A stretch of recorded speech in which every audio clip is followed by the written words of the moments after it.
आज की जो प्रेस वार्तालाप जो है, ये जनता जो हमारे शंभ विधानसभा क्षेत्र की, उनकी कल का जो दौरा डीसी जम्मू, जिन्होंने कल लोगों के बीच में आकर एक जनता दरबार का जो यहां पर एक दिन रखा हुआ था, उसके उपलक्ष्य पर आज की प्रेस वार्तालाप है। और यहां पर यहां का जो ब्यूरोक्रेसी है, जहां की जो एक एडमिनिस्ट्रेशन है, उनके द्वारा एक मतभेद जो है वो लोगों में किया गया, जिसमें म्युनिसिपल कमेटी खोड़ के 13 हमारे कॉर्पोरेटर्स हैं और एक भी कॉर्पोरेटर्स को उस जनता दरबार में बुलाया नहीं गया। और हमारे मैक्सिमम जो पंच हैं हमारे रूरल एरिया के, उनको भी जनता दरबार में नहीं बुलाया गया। और जितनी भी हमारी बिरादरीज हैं, जो सिविल सोसाइटीज हैं, उनको भी निमंत्रण नहीं दिया गया। और इसके अलावा काफी और भी दिक्कतें जो लोगों की थी। कल जब हम यहां पे पहुंचे तो एक जन समूह जहां पर हमारे घर में एकत्रित हुआ, हमने उसी टाइम पहले लोगों की बात सुनी और उसके बाद में ये सारी बात हमने एसडीएम खोड़ से की और बीडीओ खोड़ से की। इन सब ने एक दूसरे पर बात को रखकर कि निमंत्रण उन्होंने देना था और जो कल का एक जनता दरबार था, जो मेन उसका उद्देश्य था कि एक जनता जो बड़ी उम्मीदें करती है कि मौजूदा हमारे जो एमएलए होते हैं, उनके आगे लोगों की हजारों एक उम्मीदें होती है, जिसके लिए एक विधायक को चुना जाता है। उस विधायक अगर वो उनकी उम्मीदों पर खरा ना उतरे तो उसके साथ साथ उनको आज यूटी सरकार में हमारे जो ब्यूरोक्रेसी है उसके ऊपर बहुत ही एक विश्वास होता है।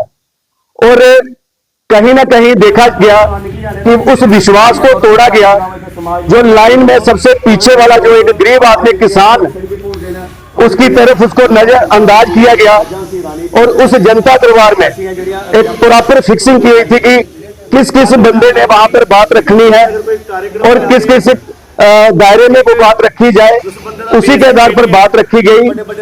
और वो जनता दरबार नहीं लग रहा था, वो ऐसा लग रहा था कि एक सम्मान समारोह का कार्यक्रम चल रहा है, जिसमें कि जो हमारे लोकल हमारे जो ऑफिसर्स हैं, इनको सम्मानित का जो कार्यक्रम वहां पे देखा गया। ये ठीक है कि हमारे बीच में डीसी साहब हमारे बीच में आए हैं, हम सबका उनको मान और सम्मान देना हमारा बनता है, मगर उसके साथ साथ डीसी साहब को यह भी बताना बनता है कि हमारे जो लोगों की दिक्कतें हैं, लोगों की तकलीफें हैं, उस पर भी खरा उतरा जाए। हम सब जितने भी लोग बैठे हुए हैं, ये शंभ विधानसभा क्षेत्र के लोग हैं, इसमें बॉर्डर क्षेत्र के भी लोग हैं, बाढ़ पीड़ित लोग भी हैं, कंडी क्षेत्र के भी लोग हैं, यहां प्लेन एरिया के सभी यहां पर लोग जो है वो एकत्रित हुए हैं। इनमें पंचे, सरपंच, किसान, यहां पे ऑल बिरादरीज के लोग हमारे बीच में हैं। मगर कहीं ना कहीं देखा जाए तो इन सबको न्योता नहीं दिया गया था। और जब इनको न्योता नहीं दिया गया तो जनता की जो आवाजें हैं वो दबाने की कोशिश हुई है। और आज की प्रेस का वार्तालाप यही बता रही है कि जहां पर अगर देखा जाए तो हमारे खासकर जंग यूथ की अगर बात की जाए तो यूथ के लिए अभी तक एक भी स्टेडियम पिछले 79 वर्षों में आज तक स्टेडियम नहीं मिला है। आज जो बच्चा है हमारा, जो मूल है, वो नशे की तरफ धकेला जा रहा है। अगर एक स्टेडियम होता तो हमारे बच्चे जो थे ये आज कहीं ना कहीं स्पोर्ट्स में आगे बढ़कर आज देश के लिए अपना नाम ऊंचा कर सकते थे। और इसके साथ साथ हमारे नरैना में हमारा डिग्री कॉलेज है, वो डिग्री कॉलेज जब बनाया गया उसके 1 किलोमीटर सराउंडिंग में कोई भी आबादी नहीं है, बिल्कुल फॉरफ्लंग एरिया है।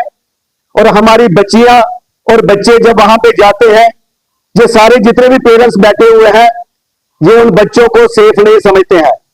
आज नशे का जो दौर चल रहा है, उसमें अगर देखा जाए तो ऐसे जो देश विद्रोही लोग जो है, जो नशाखोरी वाले लोग हैं, वो गश्त लगाकर बैठे हुए हैं कि इन बच्चों को किस तरह से इन्वॉल्व किया जाए। और वहां पे एक पुलिस चौकी की सख्त जरूरत है और आज तक उस पर गौर नहीं किया गया। और मैंने लगातार डीसी साहब को भी इसकी एप्लीकेशन दी थी और इसके साथ में बाकी डिपार्टमेंट्स में भी ये एसएसपी, आईजी, डीआईजी तक भी ये हमने बात पहुंचाई और उस पर भी कोई अमल नहीं किया गया। और उसके साथ साथ आज का बेरोजगार युवा जो है, आज 10th और 12th का जब पास करता है तो उसको आत्मनिर्भर के लिए अगर कोई काम भी करना हो तो वो डरता है।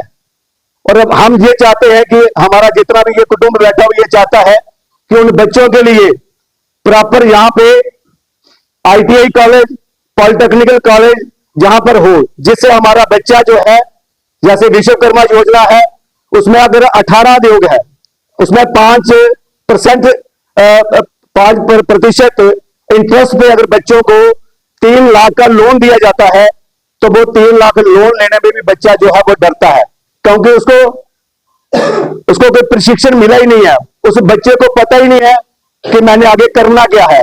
इसलिए यहां पर फर्स्टली ये सख्त जरूरत है जहां पे आईटीआई और पॉलिटेक्निकल कॉलेज जहां पे पहला नंबर जहां पर होना चाहिए।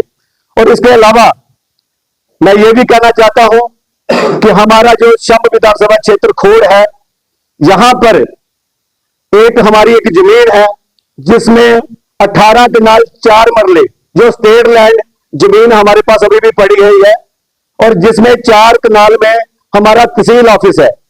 और लगातार काफी समय से जब नियाबतें आई, नियाबतों के बाद उसको अपग्रेड किया गया, तहसील बनी, मगर तहसील के बाद में आज भी वो बिल्डिंग जो है वो इतनी मतलब बेकार बिल्डिंग हो गई है, कभी भी गिरकर उसमें कोई हादसा हो सकता है। उस पर कोई गौर नहीं किया गया है और प्रशासन की तरफ से एक बहुत बड़ी नेग्लिजेंसी है। और इसीलिए जो प्रशासन है ये आम जनता को आगे नहीं आने देता है और अपने ये यहाँ के कॉर्पोरेटर्स को आगे नहीं आने देता है। इन सब चीजों को कहीं ना कहीं छुपाने की कोशिश होती है और वहां पर हम चाहते हैं कि मिनी सेक्रेटरीट वहां पर बने और तहसील ऑफिस जो है ये प्रॉपर ढंग से वहां पर तैयार होना चाहिए।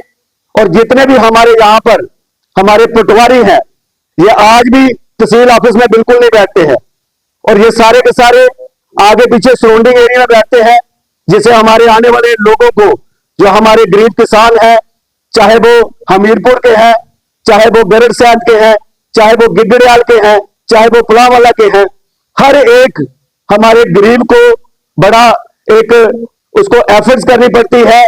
और गरीबों को, खासकर महिलाओं को, जो गर्भवती महिलाओं को, उनको बड़ी ही मुसीबत का सामना करना पड़ता है। और यही हमारी यही है कि आज तक हमने हजारों बार और पीछे भी ये प्रोटेस्ट किया था, ये हमारी सुनवाई क्यों नहीं होती है। मैं माननीय डीसी साहब से ये कहना चाहता हूं कि इन सब यहाँ पे जितने भी ऑफिसर्स हमारे बैठे हैं इनको भी समझाया जाए कि यहां पर राजनीति करना छोड़े, क्योंकि राजनीति जो है ये यूटी के टाइम में ब्यूरोक्रेसी सबसे प्रथम होती है। और इन्होंने ये लीडरों की परवाह किए बिना इन्होंने जनता की परवाह करनी चाहिए। अगर जनता की परवाह करते तो हमें आज प्रेस कॉन्फ्रेंस जो है यहां पर करने की जरूरत ना पड़ती। और इसके साथ में अभी पीछे जो बाढ़ आई, इस बाढ़ में हमारे काफी ऐसे गांव हैं, जैसे गिगड़ियाल है, हमारा बुधवाल है, हमारा दरखोड़ है, ये तीनों जो हमारे गांव है जहां पर इस बार जो आपदा रही, यहां पे पानी की इतना बड़ा बाढ़ यहां पे रहा, रेस्क्यू कर वहां से लोगों को निकाला गया। ये इस बार की बात नहीं है, ये हर बार जहां पे फ्लड की वजह से, क्योंकि डिफेंस ने आगे एक बांध बना के रखा हुआ है और ड्रेनिंग का प्रॉपर सिस्टम नहीं है।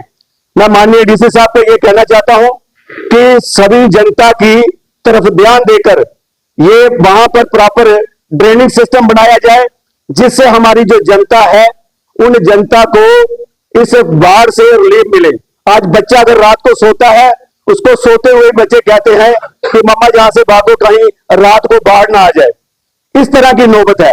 और यहां पे इस बार आप सभी मीडिया परिवार को भी ये भली भांति ज्ञात है कि ये सभी परिवार जो है ये कई महीने तक यहाँ पर ये स्कूलों में आके रुके हैं और इसकी तरफ सख्त गौर करने की जरूरत है। और मैं ये भी कहना चाहता हूं कि इस बार जो वार का सिस्टम रहा है, जो ऑपरेशन सिंदूर रहा, ऑपरेशन सिंदूर के टाइम में एक बहुत बड़ी आपदा हमारे लोगों के ऊपर रही, जिसमें कि पहला नंबर में CHC सेंटर जो हमारा खोड़ में है, मैं उस पर बात करूंगा। आज तक हमारे उस हॉस्पिटल में ऑपरेशन थिएटर जो है वो अभी तक एक्टिव नहीं है। ये कितनी बड़ी एक गंभीरता की बात है, कितनी एक, मैं कहना चाहता हूं कि बड़ी एक, अगर जहां पे 1 लाख लोग जिस एरिया खोड़ के सराउंडिंग में रहते हैं, एक हॉस्पिटल को 1 लाख लोग टच करते हैं, अगर खुदा ना खासा कभी पाकिस्तान का बम किसी आबादी पे, जहां लोगों के मोहल्ले पे गिर पड़ता, तो मैं ये समझता कहीं जान माल का नुकसान होता, तो जहां पर किसी को भी बचाने का कोई साधन नहीं था। और आज तक इस जगह इस चीज को अनदेखा किया जाता है और इस पे एक सख्त गौर करने की मैं कहता हूं जरूरत है। मैंने हर बार डायरेक्टर जो है हेल्थ है उनसे भी मैंने बात करी और हमने बहुत बार आगे भी ये DC ऑफिस तक भी ये बातें पर जाने की कोशिश करी। और इस बार डॉक्टर जो राकेश मनहास जी हैं, मुझे पता है कि वो बहुत ही ईमानदारी और एक निष्ठावान आदमी है, जो कहते हैं वो करके बताते हैं। मैं आपके चैनल के माध्यम से ये कहना चाहता हूं कि वो एक शंभ विधानसभा क्षेत्र जो है, जो एक किस्म का हमारे जो बॉर्डर के हमारे जितने भी फौजी भाई हैं उनके लिए ये एक स्तंभ बन के पूरा गांव जो है वो डट के खड़ा रहता है। और पूरा जितनी भी जंगें हुई है, हमारे कई युवा जो है, जहां पर अगर देखा जाए तो एक एक मोहल्ले में जाओ जहां पे हमारे शहीदों की स्मारकें आपको देखने को मिलेंगी। ये हम उस शंभ विधानसभा क्षेत्र के लोग हैं, हम वो डुग्गरवासी हैं और इसलिए हेल्थ सिस्टम को सुधारने के लिए ये हमें इस ब्यूरोक्रेसी को देख देख कर आज हमें मजबूरन होकर ये प्रेस कॉन्फ्रेंस जो है ये करनी पड़ी। और इसके अलावा भी काफी एजेंडे हैं। हमारा जो मेन रोड है, मेन रोड हमारा ज्योड़िया से पंजतूत पलातन तक, ये लगातार पहले भी कई सरकारें इसकी वजह से हमारे कई नेता जो है वो हारे हैं। इस बार भी सारी जनता को बहुत रोष है और इसको जल्द से जल्द इसको भी बनवाया जाए। और मैंने कल सुन रहा था कि DC साहब ने ये बात करी है कि इसको 3 महीने में काम लगाया जाए। अब मैं ये कहना चाहता हूं कि अगर 3 महीने का टेन्योर दिया है तो इसमें खरा उतरने की सख्त जरूरत है। और मैं काफी चीजें हैं, मैं एक बार फिर से DC साहब को यह कहना चाहता हूं कि ये ब्यूरोक्रेसी जो हमारी जहां के ऑफिसरगण हैं, इन सबको कृपा कर इनको ये कहिए कि राजनीति छोड़कर अपने इलाके की तरफ ध्यान दो, अपने गरीब की तरफ ध्यान दो, अपने यहाँ पे आए हुए अवाम जो है, जो सबसे लास्ट में आदमी खड़ा है उसकी तरफ ध्यान दिया जाए। क्योंकि वो जो लास्ट में खड़ा हुआ है उसको अगर आप नहीं बुलाओगे, उसकी दिल की बात नहीं सुनोगे, तो समाज का कभी भी भला नहीं हो सकता है। आज हमने देखा कि जितने हमारे कॉर्पोरेटर्स थे ये भी निराश होकर यहां पर पहुंचे। और मैंने ये भी देखा कि जहां पर ऐसे जो लोग थे जिनका समाज में कुछ अपना कोई इनिशिएटिव ही नहीं है, उन लोगों से सम्मानित करवाया गया। मैं कहता कि उसकी वजह उसको छोड़कर अगर किसी एक गरीब किसान से अगर सम्मानित करवाते तो हमें लगता कि कहीं ना कहीं यहां पर सभी को एक समानता दी जाती है। मगर वहां पे हमने देखा कि जहां पे समानता नहीं, जहां पे गिनती पर अपने कुछ लोगों को जो उनकी प्रशंसा के पुल बांधने वाले लोग हैं, उनको जो बोला उन्होंने वो आगे बात रखी और ऐसे ही DC साहब का विजन जो है वो खराब किया है। आने वाले टाइम में मैं ये कहना चाहता हूं कि अगर DC साहब आए तो यहाँ की जो ब्यूरोक्रेसी है, एक मीडिया के माध्यम से सभी पंच सरपंच जो यहाँ की आवाम है, हर गरीब को एक खुलेआम जो है वो न्योता दे और जनता दरबार हो और हर गरीब की सुनवाई हो। और मैं ज्यादा ना कहते हुए अपनी बात को मैं यहीं पर संपन्न करता हूं। जय हिंद, जय भारत, वंदे मातरम।